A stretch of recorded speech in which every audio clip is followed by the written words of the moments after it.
Everyone welcome to officer Bitiya we discussing daily current affairs and analysis. तो शुरू करते हैं आज के डिस्कशन के साथ। देखते हैं कौन से आर्टिकल्स इंपॉर्टेंट है from UPSC point of view. The first article is about Haryana anti conversion bill. तो जो हरियाणा गवर्नमेंट है उन्होंने एक बिल पास किया है जिसका नाम है Haryana prevention of unlawful conservation of religious bill 2022। तो यहाँ पर बेसिकली क्या एम है बिल का यही एम है कि जैसे कुछ लोग धर्म के नाम पर कन्वर्जन करा देते हैं, उनका धर्म परिवर्तन करा देते हैं, तो उसी को रोकने के लिए ये बिल लाया गया है। ये जो बिल है कोशिश करेगा कि जो लोग ज़बरदस्ती थ्रू फोर्स का यूज़ करके या उनको कुछ लालच देकर, उनका मैरिज के लालच देकर, जैसे अगर कोई हिंदू लड़की मुस्लिम से शादी कर रही है तो उसको बोला जाता है कि आप शादी के बाद अपना धर्म मुस्लिम में कन्वर्ट कर लोगे, इस्लाम में कन्वर्ट कर लोगे। तो इसी के अगेंस्ट ये बिल लाया गया है जहाँ पर बात किया जा रहा है कि आप किसी भी पर्सन का धर्म उसके इच्छा के विरुद्ध जाकर नहीं चेंज करा सकते। तो यही बिल का मेन मोटिव है। ये भी कहा गया है कि अगर कोई पर्सन अपना रिलीजन चेंज कराता है और वो फ्री नहीं है तो उसको पेनलाइज किया जाएगा एंड पेनल्टीज़ भी यहाँ पर रखी गई हैं।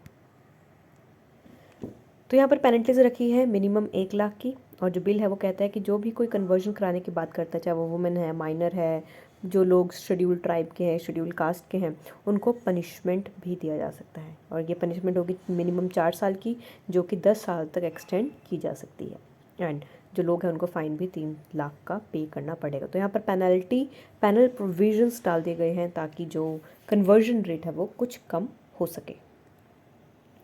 Next is about world air quality report. तो अब आ गई है हमारे एयर की रिपोर्ट जहाँ पर हम बताएंगे क्या स्टेटस है, कैसा हमारी एयर क्वालिटी है पूरे वर्ल्ड में। तो 2021 में एयर पोल्यूशन ने रिसर्च किया है कितना ज़्यादा पोल्यूशन बढ़ता जा रहा है, कितना ज़्यादा जो इन्वायरमेंट है हार्मफुल होता जा रहा है, हमारे लिए सांस लेना मुश्किल होता जा रहा है। तो ये जो वर्ल्ड एयर क्वालिटी है इसको प्रिपेयर करता है IQ एयर। एंड ये IQ एयर एक तरह से स्विस ऑर्गेनाइजेशन है, स्विट्ज़रलैंड ऑर्गेनाइजेशन है। एंड हर पिछले लगातार 4 सालों में न्यू दिल्ली को बताया गया है पूरे वर्ल्ड की मोस्ट पोल्यूटल कैपिटल सिटी। तो दिल्ली को आप देख सकते हो पूरे वर्ल्ड में, इंडिया में ही नहीं पूरे जहाँ में, पूरे वर्ल्ड की सबसे पोल्यूटेड सिटी है, जहाँ पर पोल्यूशन भी बहुत ज़्यादा है और पॉपुलेशन भी बहुत ज़्यादा है। तो यहाँ पर बताया गया है कि जो 35 इंडियन सिटीज़ हैं उनका वर्स्ट एयर क्वालिटी टैग दिया गया है, जैसे कि भिवाड़ी राजस्थान में ये टॉप किया है इन्होंने लिस्ट में। उसके बाद गाज़ियाबाद आते हैं उत्तर प्रदेश में। उत्तर प्रदेश से भी 14 सिटीज़ हैं जैसे कि गाज़ियाबाद, लखनऊ, मेरठ, कानपुर, अमरोहा, आगरा, वाराणसी, जौनपुर, ग्रेटर नोएडा एंड नोएडा, ये सभी हाईली पॉल्यूटेड सिटीज़ में आ रही है। यहाँ पर डाटा गिवन है कि इनका PM क्या जा रहा है, इनका PM लिमिट जा रहा है 2.5 से ज़्यादा जा रहा है, जो कि 10 से 15 टाइम बहुत ज़्यादा है जितना नॉर्मल होना चाहिए। ये भी कहा गया है कि पूरे वर्ल्ड में अगर हम पूरे जहाँ की बात करें उनमें से एक भी कंट्री ऐसी नहीं है जिन्होंने WHO के एयर क्वालिटी स्टैंडर्ड्स को मीट किया हो। तो सभी की एयर पोल्यूशन की क्वालिटी बहुत ख़राब होती जा रही है। कोई एयर क्वालिटी ख़राब हो रही है तो इसका मतलब हमारा सांस लेना और मुश्किल होता जा रहा है, हमारा जीने की जो लाइफ साइकिल है, एक्सपेक्टेड लाइफ एक्सपेक्टेंसी है, वो कम होती नज़र आ रही है। WHO ने 21 में सितंबर में बोला गया था कि जो एक्सेप्टेबल एयर क्वालिटी है उसका जो कंसंट्रेशन लेवल है that is between 0 to 5 gram M3, तो ये इतना होना चाहिए। बट जितनी भी सिटीज़ है उनका ये ज़्यादा ही आ रहा है, जो कि 10 से 15 गुना बहुत ज़्यादा है अप्रूव्ड लिमिट से। अब देखते हैं कि रिपोर्ट किस बेसिस पर निकाली जाती है। जो रिपोर्ट है ये डाटा निकालता है 6475 सिटीज़ से, जो कि 117 रीजन से लिया गया है पूरे वर्ल्ड से। एंड ये बेसिकली न्यूली रिलीज रिपोर्ट है जिसको जनरेट किया जाता है थाउजेंड्स ऑफ लो कॉस्ट से, regulatory air quality monitoring station से जिसको ऑपरेट किया जाता है non profit organisations, government, educational facilities, research institution, citizen साइटेज एंड कंपनीज, ये सब इनका डाटा कलेक्ट करने में हेल्प करती है। तो एयर पोल्यूशन एक मेजर कंसर्न बनता जा रहा है क्योंकि सबसे ज़्यादा इन्वायरमेंटल हेल्थ थ्रेट है, क्योंकि एयर ख़राब हो रही है तो हम सांस भी तो उसी एयर से ले रहे हैं ना, तो हमारे लंग्स में जा रहा है वो एयर, तो उस वजह से हमारी हेल्थ भी बहुत ज़्यादा कॉम्प्रोमाइज़ होती यहाँ पर नज़र आ रही है। जो एयर पोल्यूशन है वो 7 मिलियन डेथ्स को अकाउंट करता है। हर साल 7 मिलियन डेथ्स सिर्फ हवा ख़राब होने की वजह से हो रही है। एंड इसी वजह से काफ़ी सारे डिसीज़ेज़ हो रहे हैं, जैसे कैंसर, अस्थमा, हार्ट डिसीज़ेज़, ये भी बढ़ते हुए नज़र आ रहे हैं। तो एक हवा ख़राब होने से कितना इम्पैक्ट पड़ता है, जैसे पानी ख़राब होने से कितना इम्पैक्ट पड़ता है, तो यही चीज़ें हमें ध्यान में रखना है। हमें ध्यान देखना है कि हमारा इन्वायरमेंट पोल्यूशन फ्री हो सके, ताकि हम उसमें आराम से अपनी ज़िंदगी को बिता सकें। Next is about rooftop solar program phase 2। तो यहाँ पर रूफटॉप सोलर प्रोग्राम फेज़ 2 आया है, जिसको इम्प्लीमेंट करता है ministry of new and renewable energy. ये जो गाइडलाइंस है ये इशू हुई थी अगस्त 2019 में। एंड ये जो प्रोग्राम है इसको असिस्टेंस कौन देता है, ये आता है सेंट्रल फाइनेंशियल असिस्टेंस से, जहाँ पर हम बात करते हैं 4000 megawatt rooftop solar capacity additions की, जिसको टारगेट किया जाता है इस पर्टिकुलर प्रोग्राम में। तो ये बेसिकली प्रोग्राम है जहाँ पर हमारा एम था कि हमें 2030 तक अपना जो सोलर एनर्जी से अपना कंजम्पशन बढ़ाना है, प्रोडक्शन बढ़ाना है, और अपनी जो डिपेंडेंस है वो कोल के ऊपर कम करनी है, क्योंकि इंडिया के ऊपर जितनी भी ज़्यादा एनर्जी प्रोड्यूस होती है वो 80% एनर्जी थर्मल पावर प्लांट से आ रही है, जिस वजह से पोल्यूशन बहुत ज़्यादा बढ़ रहा है। कार्बन डाइऑक्साइड एटमॉस्फेयर में बहुत ज़्यादा आ रही है, जिसको हमें कम करना है। तो अगर बात करते हैं यहाँ पर एक ओवरव्यू की है, क्या लिमिटेशंस हैं। जो आरटीएस प्रोजेक्ट है उसमें 3 किलोवाट कैपेसिटी का है, जिसमें 20% आरटीएस सिस्टम चाहिए, एंड ये मोर देन है 3 किलोवाट से टिल 10 किलोवाट।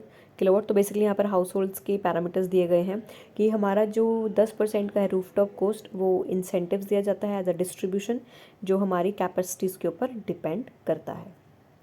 अब देखते हैं कैपेसिटी को एलोकेट कैसे करते हैं। ये एक तरह से डिमांड ड्रिवन हो गई। ऑब्वियसली जितनी डिमांड होगी उतनी ही हम प्रोडक्शन करेंगे। तो जो कैपेसिटीज़ हैं ये बनाई जाती हैं डिमांड के बेसिस पर, फिर डिस्ट्रीब्यूशन यूटिलिटीज़ को भेजी जाती है, एंड जो गवर्नमेंट एजेंसीज है वो भी इसमें इन्वॉल्व होते हैं। अगर रेजिडेंशियल सेक्टर है तो उनके लिए एलोकेटेड है 3162 मेगावाट की पावर एलोकेटेड है, एंड 1252 मेगावाट कैपेसिटी एलोकेटेड है, जो अभी तक इंस्टॉल हो चुकी है 28 फरवरी 2022 तक। इस प्रोग्राम के अंदर जो सेंट्रल का कंट्रीब्यूशन है सेंट्रल गवर्नमेंट का, वो है 1132.7 करोड़ रुपीज़। ये बेसिकली दिया जा रहा है डिफरेंट इलेक्ट्रिक डिस्ट्रीब्यूशन कंपनीज़ को, जो दूसरी इलेक्ट्रिकल कंपनीज़ हैं उनको ये दिया जा रहा है। Next is about blending of biomass pellets in coal based power plants. तो जो कोल बेस्ड पावर प्लांट्स है, अब हम बात कर रहे हैं कि जो बायोमास होता है, बायोमास क्या होता है, जैसे जो हमारी खाद बनाने में काम आता है, दैट इज़ मैन्योर बनाने में काम आता है, जो हमारा बारगेस होता है, जो हमारा वेस्ट होता है, चाहे वो शुगर केन वेस्ट हो या फिर जिसको आप धान बोलते हो, तो ये बायोमास बाद में एनर्जी प्रोडक्शन में काम आता है। तो इसलिए अब हम बात कर रहे हैं कि हम जो बायोमास पैलेट्स हैं उनको कोल बेस्ड पावर प्लांट्स में कैसे यूज़ कर सकें। एंड ये एक तरह से मैंडेटरी प्रोविजन लाया गया है बाय मिनिस्ट्री ऑफ पावर। इसमें कहा गया है जो रिवाइज्ड पॉलिसी है बायोमास यूटिलाइजेशन पावर जनरेशन की, बोला जा रहा है कि जो को फायरिंग है कोल बेस्ड पावर प्लांट्स है उनको इशू किया जाएगा 8 अक्टूबर 2021 को किया गया था। यहाँ पर जो बायोमास पैलेट्स हैं वो कहाँ से आते हैं, वो मेनली एग्री रेजिड्यू होते हैं, जो हमारे एग्रीकल्चर के रेजिड्यू होते हैं वहीं से ये आते हैं। अब ये कोल के साथ यूज़ किए जाएंगे। तो इसको ओवरव्यू देखते हैं। जो थर्मल पावर प्लांट्स होते हैं उनमें कहा गया है कि आपको 5% अपना जो प्रोडक्शन है उसमें सिर्फ 5% आपको बायोमास पैलेट्स यूज़ करने हैं, जो कि एग्रीकल्चर रेजिड्यू से आएंगे, यानी आपको कोल के साथ यूज़ करने हैं। एंड जब ये ऑर्डर इशू हुआ है तो इसके अगले 2 साल तक आपको परसेंटेज जो है वो 5 से 7% तक इंक्रीज़ करनी है।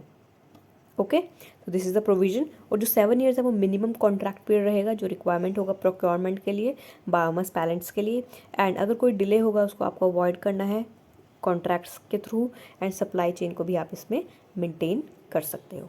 So this is about the overview. अब देखते हैं कि बायोमास पैलेट्स होते क्या हैं। जो बायोमास पैलेट्स होते हैं एक तरह से वो बायोमास फ्यूल होते हैं, जो कि बहुत ज़्यादा पॉपुलर होता है।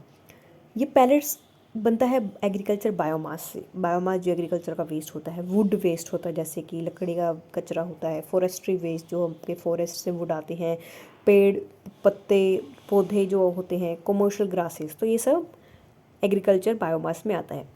ये जो पैलेट्स होते हैं क्या काम करेंगे, कैसे हेल्पफुल करेंगे हमें, how will they be helpful in our thermal power plants.